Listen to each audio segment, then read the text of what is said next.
Já que você disse que responderia questões, eis a minha. Tenta entender o cenário econômico do Brasil. As notícias não se falam. Centenas de empresas fechando. Olha que pergunta boa. Lula em conchavo com os piores países, rombo de 230 bilhões. Os gastos não vão parar e ano eleitoral vão piorar. Primeiro ano do terceiro mandato do presidente Lula foi de crescimento acima do previsto, inflação mais baixa e balança comercial mais favorável que o projetado. O índice Bovespa, que eu esperava que estivesse uns 100 mil, está quase 130 mil. A Bolsa perdeu 8 bi de investidores. Uma mensagem passada diz que as indústrias automóveis vão demitir em massa. Outra fala que as montadoras vão investir 41 bi até 2032. Poder 360 diz que a mineração vai investir 64 bi até 2018. As pessoas não têm mais dinheiro para ir a shows porque as pessoas faliram e jogam a culpa em supostos boicotes bolsonaristas. Os dados não batem. Estamos em um avião ou em submarino. Sou conservador, mas quero a verdade e não manipulações. Eu não sei quem você é, meu filho, mas você está de parabéns. Porque essa é uma pergunta sincera, essa é uma rara busca da verdade. E eu fico assim, arrepiado quando um apoiador meu tem esse tipo de pergunta. Porque é exatamente isso que você está falando. Olha o que você está fazendo, você está contrastando os dados macroeconômicos com a sua percepção, anedótica que seja, da realidade. E isso é coisa de gente inteligente. O Jonathan Haidt, no Righteous Mind, maior psicólogo comportamental do mundo, para quem não sabe, e esse livro, não sei como é que se chama em português, Righteous Mind em inglês. Jonathan Haidt é o nome dele. Doutor e tal, acho que é a universidade não sei qual a universidade dele, mas é uma Ivy League aqui americana. Ele fala uma coisa interessante. As pessoas, normalmente, elas escolhem as crenças delas e elas não pensam assim, eu devo acreditar em algo? Elas falam assim, eu posso acreditar em algo? Isso tem a ver com o que eu estava falando sobre ceticismo, né? Eu sempre me pergunto, eu devo acreditar em algo? A maioria das pessoas, elas procuram justificativas que fundamentem a tese que ela já tem. Então, se ela fala assim, Lula está afundando a economia, ela seleciona só os fatos que se adequam, ou nem fatos, às vezes pseudofatos que se adequam àquela teoria, ele gosta, ele abraça aquilo, é quentinho, é gostoso e tal, e ele ignora tudo que contrasta com o que ele está acreditando. De novo, tem a ver com aquilo que eu falo, né? Ceticismo de mais ou ceticismo de menos. Em relação à sua pergunta propriamente dita, o que eu posso te dizer? Eu posso falar o seguinte. Aqui nos Estados Unidos, eu vou pegar o exemplo dos Estados Unidos primeiro.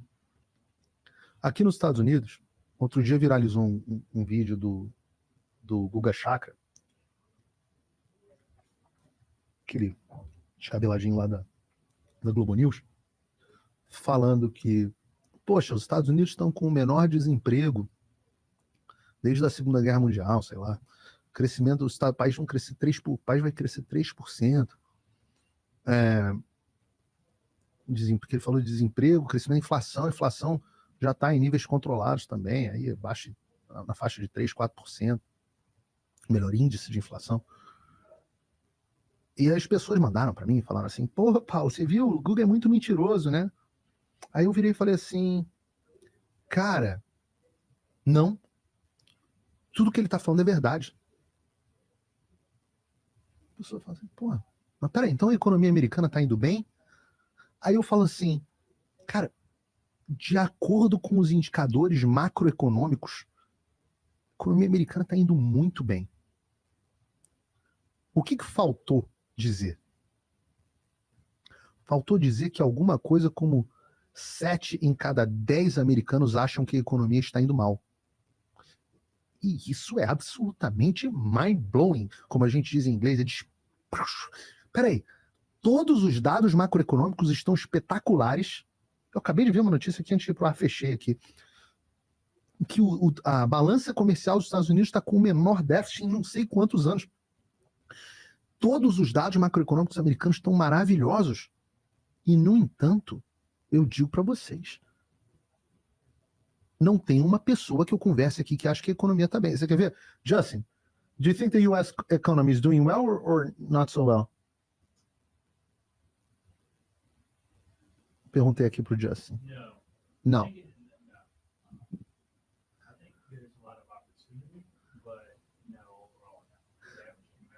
É que ele acabou de falar, eu acho que tem muitas oportunidades de negócio e tal nos Estados Unidos, mas para o americano médio a economia não vai bem. E aí eu acho que é uma discussão boa que eu quero ter com alguns economistas, de repente uma live com o Constantino e com o Bruno Musa, talvez o Ruschel, que é um cara que está aqui e tal, para ouvir um pouco a opinião deles a respeito desses fatos. Uma possibilidade é que os indicadores macroeconômicos eles são totalmente inadequados para você. É uma tese bem presente, né, entre os austríacos ou os que gostam mais de microeconomia como eu, que os indicadores macroeconômicos são totalmente inadequados, cada vez mais inadequados para você olhar o estado de uma economia. Né? Os índices de inflação são médias ponderadas, com ponderações que não são adequadas. Eu não quero entrar em economias aqui, mas o fato, em resumo, os números da economia podem estar bons, mas eles podem estar bons para só alguns setores. Um exemplo, que tem a ver com a pergunta que você me fez aqui, diz respeito o fato que no Brasil, por exemplo, no Brasil o agro é mais ou menos 25% a 30% da economia brasileira, do PIB. Então significa que se o agro crescer como cresceu no ano de 2023, alguma coisa como 15%, eu vou fazer igual a Dilma agora, 15% de 30%, né, só isso já propicia um crescimento econômico relevante para o Brasil. Depende de como os outros, não vou dizer o percentual, porque na conta depende dos outros fatores dessa equação, né? E o PIB é uma equação. A pergunta que você tem que fazer é: como vai o consumo das famílias? Como vai o investimento? Como vai o setor de serviços? Todos esses, construção civil, tá dentro, indústria. Como vão o agro está muito bem, apesar do Lula. Mas o resto da economia brasileira vai bem? O gasto governamental, que também entra na conta do PIB, a expansão foi absolutamente cavalar. O maior déficit da história do Brasil fora de ano de pandemia. O ano anterior a esse tinha sido o desastre da Dilma de 2014. Isso conseguiu ser pior. Então, gasto governamental. E eu converso com os brasileiros, eu acho que vocês podem responder isso sim no chat. É uma forma de você colocar as suas frustrações aí para fora. Eu pergunto para você no chat: a economia brasileira vai bem para você? Eu vou dizer, ontem eu estava conversando com um amigo meu. Ele tem lojas no Brasil e aqui nos Estados Unidos. E ele está radicado aqui nos Estados Unidos. Ele falou, cara, desde que o Lula entrou, meu faturamento, e são lojas de serviço, não vou entrar aqui no setor para não expor, mas desde que o Lula entrou, o meu faturamento caiu 40%. Eu tô achando que eu vou fechar as minhas 2 lojas do Brasil e vou ficar só com aqui nos Estados Unidos. Que ele me falou. Falou, olha, minha irmã tem uma academia famosa no Rio de Janeiro, etc, etc. Eu falei, cara, nego não tá indo pra academia. Às vésperas do carnaval. Véspera do carnaval é para as gostosas. Até a Paola Oliveira resolveu se largar e ficar gorda. Véspera do carnaval era para todas as gostosas estarem se arregaçando na academia. Rio, pô. E, no entanto, o movimento desabou. Eu tenho um grande amigo aqui, um dos meus grandes amigos aqui, que ele é um advogado grande de São Paulo, mora aqui, e ele fala o seguinte para mim: o escritório dele faz M&A, que é fusão e aquisição, e faz recuperação judicial. Escritório grande de São Paulo. E ele diz que quando ele está fazendo muito M&A, muita fusão e aquisição, é por sinal que a economia está bombando.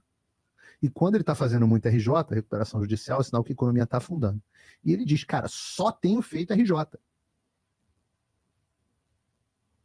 Só tenho feito RJ.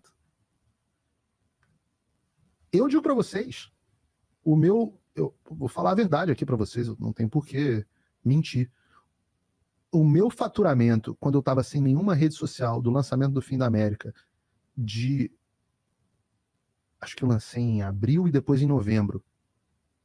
O de novembro não foi um lançamento ruim, não vou dizer aqui, obrigado, todos se tornaram meus alunos, mas foi uns 30% menor do que o de abril, quando eu tinha menos rede social.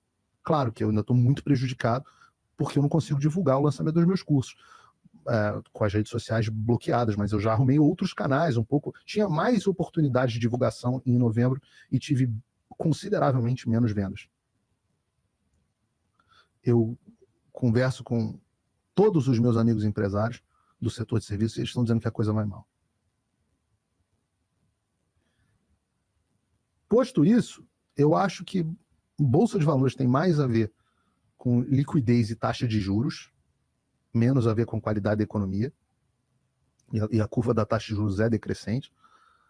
Então, renda fixa muito ruim de investir, investimento real, o mercado imobiliário vai mal, as pessoas têm medo de fazer investimento na economia brasileira, por isso que o investimento estrangeiro direto desabou, caiu 17% no ano passado. Então as pessoas acabam redirecionando os seus recursos, é uma hipótese, os seus recursos para a Bolsa de Valores. Agora, o número do PIB do terceiro trimestre, se você expurgar o agro, foi ruim. O número do PIB, os números todos da economia, BCBR e tal, não são bons, não vêm bons na maioria dos setores. Qual foi? Tem alguém falando aqui, o Renan Freitas. Qual foi o último IPO que você viu no Brasil? IPO é o Initial Public Offer. É quando uma empresa faz a sua primeira oferta pública de ação. Significa que a empresa saiu do mercado de capital fechado e passou a ter ações na bolsa. Qual foi o último que você teve no Brasil? Eu não me lembro. Então, queda nos shows, queda de publicidade.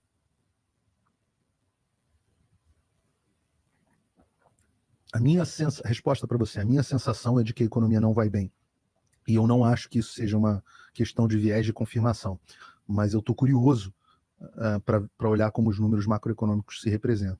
Essa coisa do mercado acreditar que no ano que vem, esse ano foram 230 bi de déficit, mas na verdade foram mais ou menos 130, 150 de déficit, e o resto foi questão de precatório e gastos extraordinários. Alguém em sã consciência pode achar que você pode ter alguma coisa perto de um déficit zero no ano que vem? O déficit do ano que vem vai ser maior, do ano que vem não, 2024, vai ser maior do que o de 2023. Quem são os personagens corruptos identificáveis que atuam nos bastidores desse desgoverno, mas manipulando os passos do atual ocupante? E aí eu vou te falar assim, esse negócio do sósia do Lula é uma dessas coisas que, assim, hoje não dá para você dizer que qualquer coisa é impossível, né? Porque meu ceticismo ele vai até um limite, porque tantas teorias da conspiração se provaram verdadeiras que nada mais é impossível. Mas eu sou um pouco esse termo não deve ser mais usado, né? Eu sou um pouco vacinado, vou usar assim, contra essas teorias meio absurdas de sósia, de o Lula morreu. Eu me lembro muito disso porque elas são um pouco recorrentes.